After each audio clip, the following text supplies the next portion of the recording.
Good morning, students. Welcome back to online teaching. And today I am going to explain the second lesson of your syllabus, English syllabus, that is the sound of music from Beehive. So, in this chapter, two great maestros or maybe the legends of musical world are being described. Their lives, different events of their lives, and how did they come over some of sort of difficulties.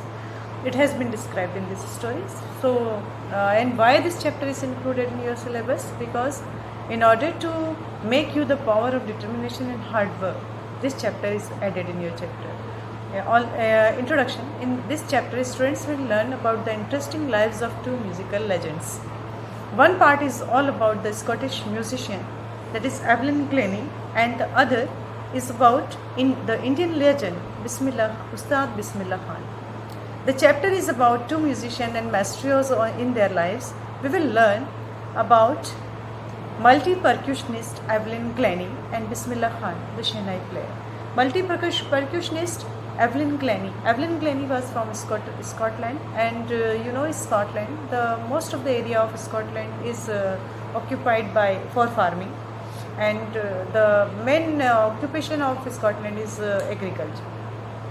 The countrysides are there, and she was from Scotland. So and afterwards, when she proved herself, she was going to learn music to get further training of music to USA. USA was the urban place, and she was from the countryside, so she was a little bit nervous. But her determination and the insight towards her musical career was extremely strong. So she came over this problem, and she learned a lot, and she proved herself to be a very very skilled musician in the world of music. The lesson is about to learn the significance and determination of hard work. It will help students to gain insight into their struggle to achieve their goals. In part 1, the light is thrown on Evelyn's life and struggle to become a successful musician. As you know, Evelyn Glennie, when she was 8 years old, she started losing her auditory sense. Auditory sense means hearing sense, and it was observed by her mother first, and later on by her teachers. So, but still, she became almost deaf, but she did not lose her hope to become a musician, and she kept on trying. Anyhow, Evelyn is profoundly deaf. The musician learned to listen the music through her body, not through her ears. Okay, when she lost her auditory sense, then it was when the parents took her to the doctor. Doctor observed her, and he found that the auditory nerve of the child has been damaged, and she could not hear properly.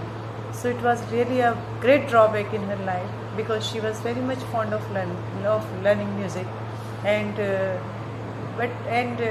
the teachers of her school, they suggested to her parents they should send their child to one of the schools where the physically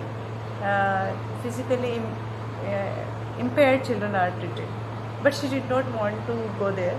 She wanted to study in the normal school with the normal children, and this trouble or maybe this pain was felt by her teacher Ron Fox, who used to teach her music, and he recognized her ultimate talent, and he found an idea to teach her. So what he did for her special training, he took two different sorts of drums. One was very large in size, and second one was small. So why did he select two different kinds of drums? Because to play music on it, and these drums they were different in frequencies and high pitch, and one was of low pitch. So he attached these two drums along with a rope to her body. So the lower waist part of her body, it used to feel the vibrations of lower frequency having drum, and the higher waist part of the child, it received the vibration from the high pitch drum. And he gave her an idea You just feel the music. You just sense the music. Don't hear the music because you can't hear. So you feel the music through the vibrations. And she started feeling the music. And then how great change came in her life. She started learning how to feel music. And because she could not hear, she only feel, and she only felt and sensed. She is now one of the most renowned names in the music industry. She described regarding her disappointments and failure to achieve her goal, and how did she come over. Later on,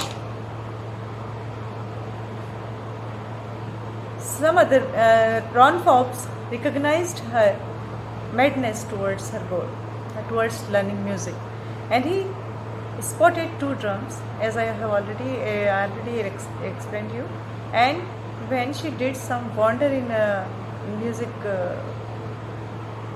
world, then Ron Forbes gave this advice to her parents: they should send her to USA for further learning. And then she went to USA, and when she was going to USA, that time when the train was coming to the junction and to carry her to USA, she was very excited as well as nervous also. Why was she nervous? Why was she excited? Excited to learn the music because her dreams were going to come true. But the nervousness because she was from Scotland, and Scotland is almost a countryside or maybe a rural area, and now she was going to an urban area to learn something. So a little bit, hesitation was there in her mind. And then when she went to USA, she was admitted to the Royal Academy for learning music, and she spent 3 years there to get the training. And by the time she started working with an orchestral performance group, and she proved herself to be a very skilled musician. And then her hard work and her struggle, it brought her to the next level. And she was the most sought after musician.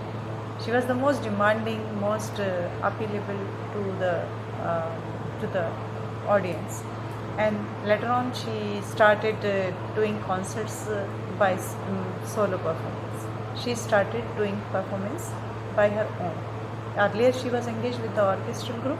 Now she was doing solo performances, and she tried to understand each and every resonance of the music. And she come over, and how she came over to this problem and challenge, and she proved herself, and she won so many awards also. So this was the story of Evelyn Glennie. Now we will focus towards the story of Bismillah Khan. The second part deals with Ustad Bismillah Khan's life incidences. So we will learn about how Ustad Bismillah Khan became the musical legend. It was Bismillah Khan who popularized this instrument and took it to the world stage. Earlier, nobody was acquainted with the playing of Shehnai at the international level.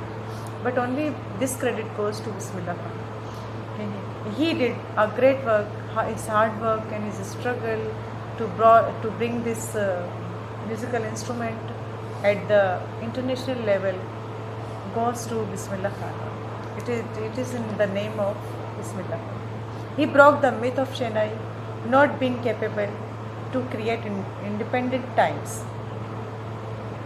He came from the family of musicians. Actually, he was basically from the musician family, and he was very fond of playing different kind of music, but especially Shehnai was his special field. Further, Bismillah Khan had a very secular upbringing. When he was a child, the atmosphere and surrounding was very secular. So he did not have any kind of hardcore mentality towards a particular religion. He brought up in a very healthy kind of atmosphere. He is also a recipient of highest civilian award of India, that is the Bharat Ratna. In addition to that, he has won all 3 awards of Padma Bhushan, Padma Shri and Padma Vibhushan. Interestingly, he was the first person to be invited to play Shehnai at the Red Fort in 1947. In 1947, when India got independence, Ustad Bismillah Khan was the first person who was invited to play a flute, a Shehnai, on the Red Fort, at the Red Fort, while greeting independent India. Most importantly, he represented India on the international stage as well. In auditorium in Tehran is also by his name. There is an auditorium in Tehran. It was in the name of Bismillah Khan only, in order to give him respect, and really he has proved himself to be a legend in the musical world. So that is why a special auditorium has been established in Tehran after his name. Moreover, despite many opportunities, Bismillah Khan never left his hometown, that is Varanasi. Although he was called out and he was invited in other countries also to live, they were offering citizenship to Bismillah Khan to stay there and to give the training to the newcomers and new learners of Shehnai. But Bismillah Khan never left his country, and especially his birthplace, that is Varanasi. His life was completely dedicated to the music only, and he was passed away in 2006. So this was the story of two legends, and I hope you enjoyed the lesson and tried. Now I'm just sending you the PDF also of this lesson, so try to find out the answers and learn it. If you have any doubt, please comment down me in comment box. Thank you and have a nice day.